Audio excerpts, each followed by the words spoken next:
ഉദ്ദേശിച്ച ജോലി ലഭിക്കുന്നില്ല എന്ന് സങ്കടപ്പെടുന്ന ആളുകളുണ്ട്. പഠിച്ച വിദ്യാഭ്യാസത്തിനനുസരിച്ച് താൻ ഉദ്ദേശിക്കുന്ന ഒരു ജോലി ലഭിക്കുന്നില്ല. ഒരുപാട് ഇൻ്റർവ്യൂകൾ അറ്റൻഡ് ചെയ്തു, ഒരുപാട് കാര്യങ്ങൾ ഒരുപാട് മേഖലകളിൽ അന്വേഷിച്ചു.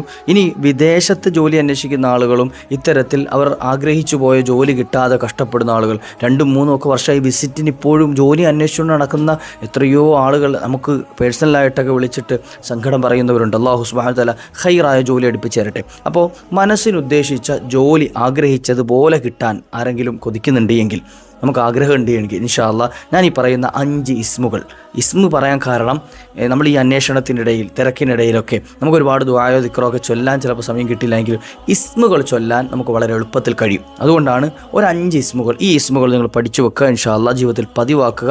മനസ്സിനിണങ്ങിയ ജോലി നമ്മൾ ആഗ്രഹിച്ചതുപോലെ ആഗ്രഹിച്ച രൂപത്തിൽ നമുക്ക് അടുത്തു വരും ഇൻഷാ അല്ലാ. അല്ലാഹു തൗഫീഖ് നൽകട്ടെ. വീഡിയോ മുഴുവനായി കേൾക്കുക. നമ്മുടെ കൂട്ടത്തിൽ, കുടുംബത്തിൽ, കൂട്ടുകാരിലൊക്കെ ജോലിയില്ലാതെ വിഷമിക്കുന്ന, ജോലി അന്വേഷിച്ച് അവരാപ്രയാണം നടത്തുന്ന ആളുകൾ, അത്തരത്തിലുള്ള ആളുകളിലേക്ക് എന്ത് ചെയ്യുക, ഈ വീഡിയോ ഒന്ന് അയച്ചു കൊടുക്കുക, ഷെയർ ചെയ്ത് കൊടുക്കുക. അള്ളാഹു എല്ലാവർക്കും ഖൈറായ വരുമാനം മാർഗം തുറന്നു തരട്ടെ ഇൻഷാ അല്ലാ. വീഡിയോ മുഴുവൻ കേൾക്കണേ.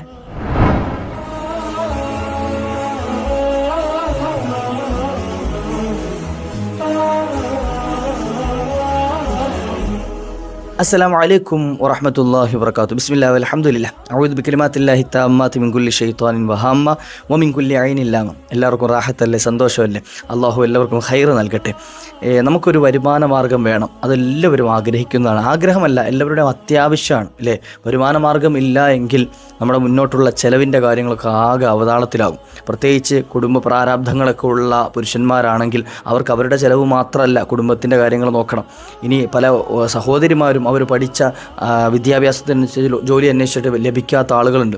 പ്രായത്തിൻ്റെ വിഷയം കാരണം അല്ലെങ്കിൽ ദൂരങ്ങളുടെ പ്രശ്നം കാരണമൊക്കെ ഉദ്ദേശിച്ച സ്ഥലത്ത് ജോലി കിട്ടാതെ വിഷമിക്കുന്ന ആളുകളുണ്ട്.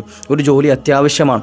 അപ്പോൾ ഖൈറായ വരുമാന മാർഗം ഹലാലായ മാർഗത്തിൽ ലഭിക്കണമെന്ന് ആഗ്രഹിക്കുന്നവരാണെങ്കിൽ ഇൻഷാ അല്ലാ ഈ വീഡിയോ നിങ്ങൾക്കുള്ളതാണ്.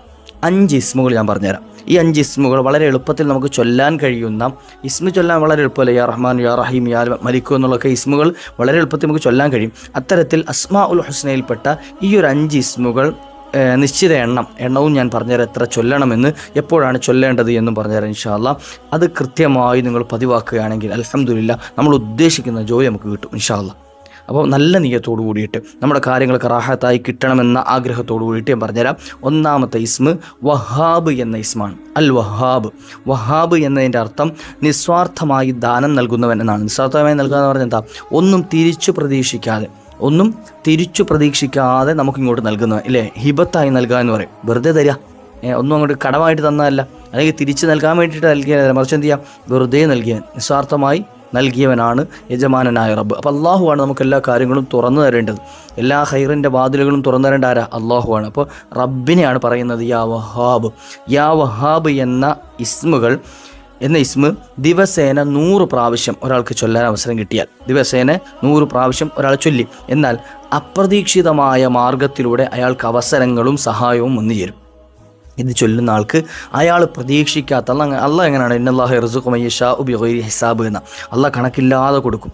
അള്ളാഹു കണക്കില്ലാതെ, നമ്മൾ പ്രതീക്ഷിക്കാത്ത വഴിയിലൂടെയൊക്കെ അള്ളാഹു എന്ത് ചെയ്യും? ബിഗൈരി ഹിസാബ് എന്ന, കണക്കില്ലാതെ കൊടുക്കുമെന്ന യജമാനനായ റബ്ബ്. അപ്രതീക്ഷിതമായ സന്ദർഭങ്ങളിലൂടെ അല്ലെങ്കിൽ അപ്രതീക്ഷിതമായ വഴികളിലൂടെ അള്ളാഹു സഹായം നൽകും. അവൻ്റെ കാര്യങ്ങൾ റാഹത്തായി കൊടുക്കും, അവളുടെ കാര്യങ്ങൾ അള്ളാഹു എളുപ്പമാക്കി കൊടുക്കും. ഒന്നാമത്തെ ഇസ്മ് വഹാബ് എന്ന ഇസ്മ്. രണ്ടാമത്തെ ഇസ്മ് കാണാം യാ കരീം. കരീം എന്ന ഇസ്മ്. കരീം എന്ന വെച്ചാൽ മാന്യൻ എന്നൊക്കെ അർത്ഥം.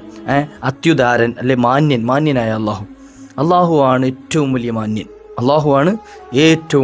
അള്ളാഹുവിനേക്കാൾ കരീമായ അക്രമായ ഒരാളുമില്ല. എല്ലാ നിസ്കാരശേഷവും ഞാൻ ഈ പറഞ്ഞ ദിക്ർ, യാ കരീം എന്ന ദിക്ർ എല്ലാ നിസ്കാരശേഷം 270 പ്രാവശ്യം ആരെങ്കിലും ഒരാൾ പതിവായി ചൊല്ലി, എല്ലാ നിസ്കാരശേഷവും 270 പ്രാവശ്യം മുടങ്ങാതെ യാ കരീമു യാ കരീമു യാ കരീമു യാ കരീമു യാ കരീമു യാ കരീമു ഇങ്ങനെ എന്ത് ചെയ്തു?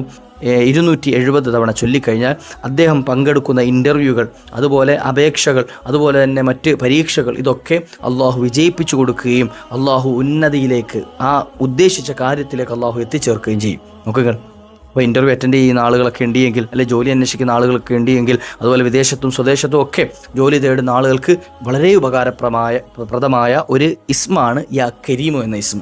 യാ കരീം ഒന്ന് 270 തവണ എല്ലാ നിസ്കാര ശേഷവും ചൊല്ലുക.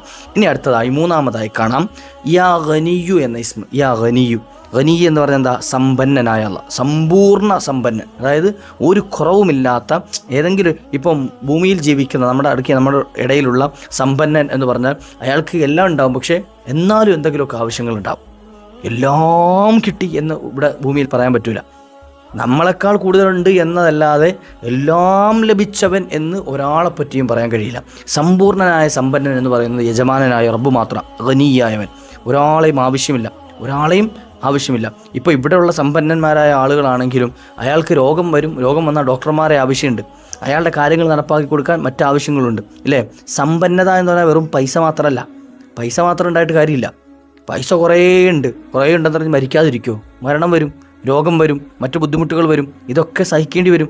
പക്ഷേ ഗനിയ് എന്ന് പറഞ്ഞാൽ ആരാ?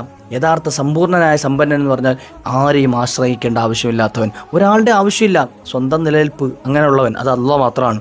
അപ്പോൾ ആരെങ്കിലും ഒരാൾ 1060 തവണ, അതിൻ്റെ കണക്ക് പറയുന്നത് അങ്ങനെയാണ്, 1060 തവണ പറ്റുമെങ്കിൽ 1060 പ്രാവശ്യം, ഇനി കഴിയുന്നില്ല എങ്കിൽ, അത്രയും ചൊല്ലാനുള്ള സമയമില്ല എങ്കിൽ ദിവസവും 100 തവണ മുടങ്ങാതെ എന്ത് ചെയ്യുക? ചൊല്ലുക. 1060 തവണ വെച്ച് ചൊല്ലാൻ കഴിയുമെങ്കിൽ അത് പതിവാക്കുക. ഇനി അങ്ങനെ പറ്റാത്തവരാണ്, സമയക്കുറവുണ്ട് എങ്കിൽ 100 തവണ മുടങ്ങാതെ യാ ഗനിയു യാ ഗനിയു യാ ഗനിയു എന്ന ഇസ്മ എന്ത് ചെയ്യുക? ചൊല്ലുക. എന്നാൽ അയാളുടെ സമ്പത്തിൻ്റെ വഴികൾ, നമ്മൾക്ക് സാമ്പത്തിക സ്രോതസ്സ് അള്ളാഹു എന്ത് ചെയ്യും? ഉയരത്തിലാക്കി തരും, ഉയർച്ച നൽകും. ഇൻഷാ അല്ലാഹ്, അള്ളാഹു തൗഫീഖ് നൽകട്ടെ. ഇനി നാലാമത്തെ ഇസ്മ കാണാം, യാ മുഖീത്തു എന്ന ഇസ്മ. മുഖീത്ത് എന്ന് പറഞ്ഞാൽ എന്താ? പോഷണം നൽകുന്നവൻ എന്നാണ്. ഖുവ്വത്ത് നൽകുന്നവൻ, നമുക്ക് ആവശ്യമുള്ളത് നൽകുന്നവൻ, അല്ലേ? നമുക്ക് ആവശ്യമുള്ള സംഗതികൾ നൽകുന്നവനായ അള്ളാഹു. ഈ യജമാനനായ റബ്ബിനെ വിളിച്ചുകൊണ്ട് പറയണം യാ മുഖീത്തു എന്ന ദിവസവും 550 തവണ ചൊല്ലുക. 550. ഈ കണക്കുകളൊക്കെ മഹത്തുക്കൾ പഠിപ്പിച്ചു തന്നത് ആ കണക്കുകൾ ചൊല്ലുന്നതിലൂടെ നമുക്ക് വലിയ മൻഫഅത്ത് ലഭിക്കും എന്നതുകൊണ്ട് തന്നെയാണ്. 550 തവണ ആരെങ്കിലും ഒരാൾ യാ മുഖീത്തു എന്ന ഒരു ഇസ്മ ചൊല്ലിക്കഴിഞ്ഞാൽ, പല ആളുകളും പറയുന്ന ഒരു പരാതിയാണ്, ഉസ്താദെ എനിക്കിപ്പോൾ ഒരു ജോലിയുണ്ട്, പക്ഷേ അവിടെ സ്ഥിരമായി നിൽക്കാൻ കഴിയുമോ എന്നറിയില്ല, ചിലപ്പോൾ പിരിച്ചുവിടാൻ സാധ്യതയുണ്ട്, ഇവിടുത്തെ മാനേജർ ശരിയല്ല, അത് ശരിയല്ല, ഇത് ശരിയല്ല, നമുക്ക് ഒരു ബുദ്ധിമുട്ടുണ്ട്. അങ്ങനെ പറയുന്ന ആളുകൾക്ക് ഈ ഒരു ഇസ്മ ഏറ്റവും ബെറ്ററാണ്. 550 തവണ എല്ലാ ദിവസവും ചൊല്ലുന്നുണ്ടെങ്കിൽ സ്ഥിരമായ വരുമാന മാർഗം കിട്ടും. അതായത് നമ്മൾ ചെയ്യുന്ന ജോലി അള്ളാഹു സ്ഥിരമാക്കി തരും. നമ്മൾ ആ ചെയ്യുന്ന ജോലിയിൽ സ്ഥിരത നൽകും. അതിനുള്ള പ്രശ്നങ്ങളൊക്കെ പരിഹരിച്ചിട്ട്, പ്രയാസങ്ങളൊക്കെ നീക്കിയിട്ട് അതിന് വലിയ സ്ഥിരത അള്ളാഹു നൽകി അനുഗ്രഹിക്കും. അള്ളാഹു തൗഫീഖ് നൽകട്ടെ.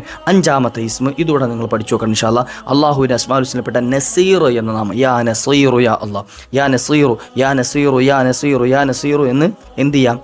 ഈ ഒരു ഇസ്മ എത്ര തവണ ചൊല്ലണം? 100 തവണ ആവശ്യമുള്ള സമയത്ത് ചൊല്ലുക. നമുക്കിപ്പോൾ ഒരു തടസ്സം, നമ്മുടെ ജോലിയിൽ ഇപ്പോൾ ഇൻ്റർവ്യൂവിന് പങ്കെടുക്കാൻ പോവുകയാണെന്ന് കരുതുക, ടെൻഷനുണ്ട് മനസ്സിൽ, ഇങ്ങനെ ടെൻഷൻ, നമ്മൾ ജോലി അല്ലെങ്കിൽ ഒരു എക്സാം എഴുതാൻ പോവുകയാണ്, അല്ലെങ്കിൽ ഒരു അപേക്ഷ കൊടുക്കാൻ പോവുകയാണ്, മനസ്സിൽ ഇങ്ങനെ ടെൻഷനുണ്ട്, നടക്കുമോ ഇല്ലയോ എന്നുള്ളത്. ആ സമയത്ത് ഒരു 100 തവണ യാ നസീറു യാ നസീറു യാ നസീറു നല്ല കൽബോട് കൂടിയിട്ട് ചൊല്ലി നോക്കി ഇൻഷാ അല്ലാഹ്. ആ ടെൻഷനൊക്കെ മാറിയിട്ട് കൽബിൽ വലിയ സമാധാനവും സക്കീനത്തും ലഭിക്കും ഇൻഷാ അല്ലാഹ്. അല്ലാഹു സുബ്ഹാനഹു വ തആല നമ്മുടെ കാര്യങ്ങളൊക്കെ റാഹത്താക്കി തെരുമാറാകട്ടെ.